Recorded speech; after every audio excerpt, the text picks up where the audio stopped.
Sveiki! Šioje laidoje papasakosiu Jums apie išplėstinį planą. Kas tai yra, kaip jį paruošti, bei suteiksiu keletą bendrojo pobūdžio patarimus, kaip geriau išlaikyti kalbos egzaminą. Taigi, išplėstinis planas iš esmės yra Jūsų konspektas. Kalbos konspektas, kuris leis Jums gerai pasiruošti Jūsų kalbai, bei nepamesti minties Jūsų kalbos metu. Kaip reikėtų pradėti ruošti išplėstinį planą? Yra dažnai daroma klaida, kad planą pradeda ruošti nuo įvado. Tai gali atrodyti logiška, bet tai nėra taisyklinga. Išplėstinį planą reikėtų pradėti ruošti nuo antros dalies, nuo Jūsų argumentų. Kodėl taip yra?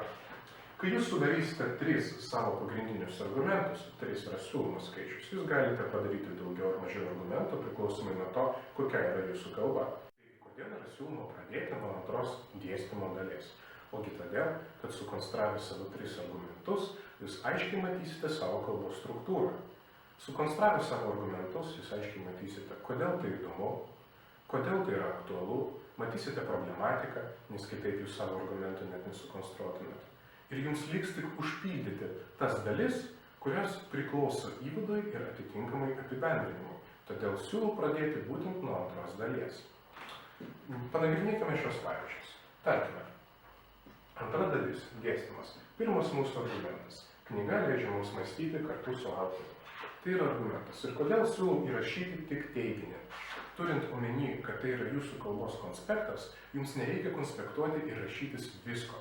Jums reikia rašyti tik tai, kas iš karto pagauna Jūsų dėmesį ir suteikia supratimą, apie ką Jūs turite kalbėti. Jeigu Jūs pasirašysite daugiau, tai gali Jums tik pakenkti, nes Jūs pradėsite cituoti, o jeigu Jūsų citavimas nepasiseks, Jūs galėsite ir pasimesti. Todėl siūlau apsiriboti tik vienu teiginiu. Taigi antras ir trečias argumentai yra mano siūlomi argumentų teiginiai, turint omeny mūsų temą, kuri yra, kaip jau anksčiau sakiau, geros knygos yra kaip geri gyvenime sutikti žmonės. Kai Jūs sukonstruosite antrą dalį, kalbant apie savo išplėstinį planą, siūlau pereiti prie įvado. Taigi, pereinam prie įvado. Kalbant apie įvadą, siūlau pradėti nuo dėmesio pritraukimo dalies. Čia galite pasirašyti citatą, mintį, metaforą arba kitą įrankį, kurį Jūs naudosite tam, kad pritraukti vertintojų dėmesį. Nebūtinai yra rašyti visą citatą. Jūs galite parašyti kelis raktinius žodžius, kurie greitai leis Jums suprasti tai, apie ką Jūs turite kalbėti. Toliau mes turime skiltį, kodėl tai yra įdomu arba aktualu. Šioje skiltyje Jūs turite taip pat įrašyti teiginį arba kelis, kurie taip pat leis Jums labai greitai ir efektyviai susiorientuoti kalbos metu. Taigi šiuo atveju, turint omeny mūsų temą, mes rašome knygų vaidmuo mūsų gyvenime. Tai parodo, kodėl tai įdomu arba aktualu. Taigi, judame toliau. Trečias punktas – struktūros pristatymas. Šioje skiltyje mes tiesiog parašome teiginius, pasirašome juos savo, kad mes galėtume susiorientuoti. Nes įvado metu mes turėsime trumpai pristatyti tai, apie ką mes ketiname kalbėti. Jūs galite tą perfrazuoti, kad argumentai čia ir čia nesikartotų kalbant apie teiginį. Galite kitaip juos pavadinti arba šiek tiek pridėti savo minčių. Galiausiai mes pereiname prie pagrindinės minties. Tai yra tas tiltas, kaip jau minėjau, kuris jungia pirmą dalį ir antrą dalį. Ir šiuo atveju mes pasirašome. Knyga gali prilygti geram draugui. Tai atitinka mūsų anksčiau minėtą aktualumą ir atitinka mūsų argumentus. Padarę įvadą, judame prie paskutinės dalies, tai yra apibendrinimas. Ir pirmas dalykas, ką Jūs turite padaryti, tai yra parodyti ryšį tarp įvado, pagrindinės minties ir Jūsų visų kitų argumentų. Ką mes ir darome. Taip ir pasirašome. Ryšys su problematika arba pagrindinė mintimi. Ir pasirašome savo vieną kitą teiginį, kuris leis greitai suprasti, ką mes turime sakyti. Šiuo atveju tai yra šitas teiginys. Už kiekvienos knygos realus asmuo. Jis iškart leidžia suprasti tai, kokia yra pagrindinė mintis, koks yra ryšys ir Jums lieka tai tik išsamiai paaiškinti.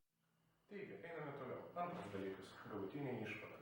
Tai yra paskutinė Jūsų galimybė pateikti savo poziciją galutinai paskutinį kartą šios kalbos metu. Šiuo atveju mes pasinaudosime šio teiginį. Skaitimas perlygsta bendravimu, o gera knyga – geram draugui. Šitas teiginys taip pat leidžia greitai susivokti, ką Jūs turite sakyti. Principas yra toks pat.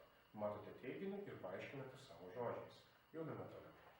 Taigi, trečia apibendrinimo dalis – iliustracija. Kaip jau sakiau, ypatingai svarbu naudoti pavyzdžius, nes pavyzdžiai parodo ryšį tarp to, ką Jūs sakote, ir realaus pasaulio. Tai pažadina vaizduotę, ją sujaudina. Todėl Jūsų kalba atrodo gyvenime. Šiuo atveju mes galime panaudoti tam tikrą kūrinio pavadinimą, citatą arba mintį. Tiesiog kaip vienokį ar kitokį teiginį, kuris leis jums greitai susiorientuoti. Ketvirtas dalykas. Paskutinis pareiškimas. Šiuo atveju siūlau pasirinkti viltį kaip tą priemonę, kurią užbaigti savo kalbą. Pavyzdžiui, galime pasirašyti savo tokį teiginį. Tikiuosi, kad mes iš naujo atrasime knygų vertę. Tai nereiškia, kad jūsų paskutiniai žodžiai turi būti būtent tokie. Tai taip pat yra tik teiginys, kuris leis jums susiorientuoti. Savo užbaigimą kalbą galėsite padaryti ir ilgesnį.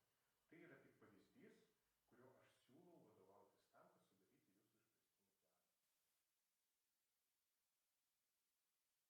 Taigi bendros klaidos, kurias dažniausiai daro moksleiviai, jos nėra susijėtos su turiniu arba pačia kalba tiesiogiai. Tai yra susijėtos su elgesiu.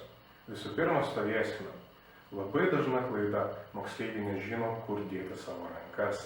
Arba būna tokia pozicija, kai moksleiviai tiesiog sudeda rankas į kišenę, arba tyrinėja savo laikrodį, arba žiūri kažkur savo koją. Itin svarbu palaikyti akių kontaktą, nes tik tokiu atveju jūs galėsite valdyti savo klausytojų, šiuo atveju vertintojų dėmesį.